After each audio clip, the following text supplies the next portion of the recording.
ప్రభాస్ కల్కి సినిమా నిన్న శనివారం 24వ రోజు కలెక్షన్స్తో 1006 కోట్లతో 1000 కోట్ల క్లబ్లో జాయిన్ అయిన విషయం తెలిసిందే.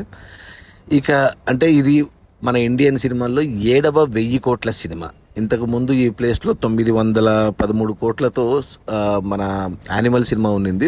ఇప్పుడు ఆ సినిమా ప్లేస్లో మన కల్కి వచ్చి జాయిన్ అయింది. సో 1000 కోట్లు వచ్చిన సినిమాలు చూస్తే ఇప్పుడు 7th ప్లేస్లో 7వ సినిమా కల్కి ఉంటే 1006 కోట్లు, ఇంకా సినిమా కలెక్షన్స్ పెరుగుతాయి. 6వ ప్లేస్లో షారుఖ్ ఖాన్ పఠాన్ సినిమా ఉంది. అది 1051 కోట్లు గ్రాస్ వచ్చింది ఆ సినిమాకు. ఇక 5వ ప్లేస్లో షారుఖ్ ఖాన్ సినిమానే జవాన్ ఉంది. అది కూడా 1160 కోట్లు గ్రాస్ వచ్చింది. అంటే ఈ రెండు సినిమాలు కూడా ఒకే సంవత్సరం రిలీజ్ అయ్యాయి. ఒకే సంవత్సరంలో ఇలా రెండు సార్లు 1000 కోట్లు కొట్టిన ఏకైక హీరో షారుఖ్ ఖాన్.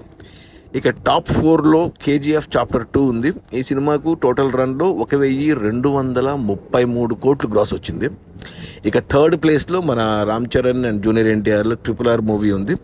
ఈ సినిమాకు టోటల్ రన్లో 1290 కోట్లు గ్రాస్ వచ్చింది. అలా 3rd ప్లేస్లో RRR ఉంటే, ఇక 2nd ప్లేస్లో మన బాహుబలి 2 ఉంది. ఈ సినిమాకు టోటల్ రన్లో 1810 కోట్లు గ్రాస్ వచ్చింది. ఇక టాప్ 1లో మన అమీర్ ఖాన్ నటించిన దంగల్ సినిమా 1958 కోట్ల గ్రాసు. ఇదే హైయెస్ట్ మన ఇండియన్ సినిమాల్లో వచ్చిన సినిమాల్లో.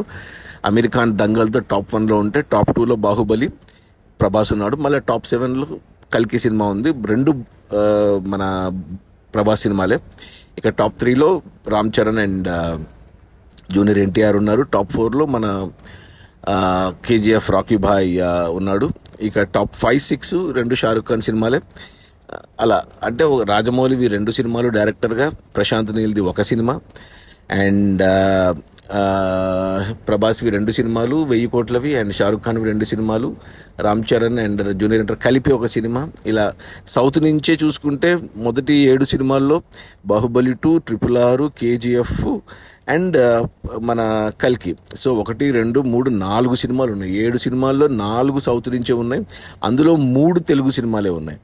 ఇక హిందీ నుంచి 1, 2, 3 ఉన్నాయి. దంగలు అండ్ జవాను, పఠాను. టాప్లో అమీర్ ఖాన్ ఉన్నాడు. సో 3, 4 + 3 7 సినిమాలు మాత్రమే ఇప్పటి వరకు 1000 కోట్లు మార్కు దాటిన సినిమాలు. ఇక ఫ్యూచర్లో మరి ఏ సినిమాలు ఈ 1000 కోట్ల క్లబ్లో జాయిన్ అవుతాయో చూడాలి. Okay, bye.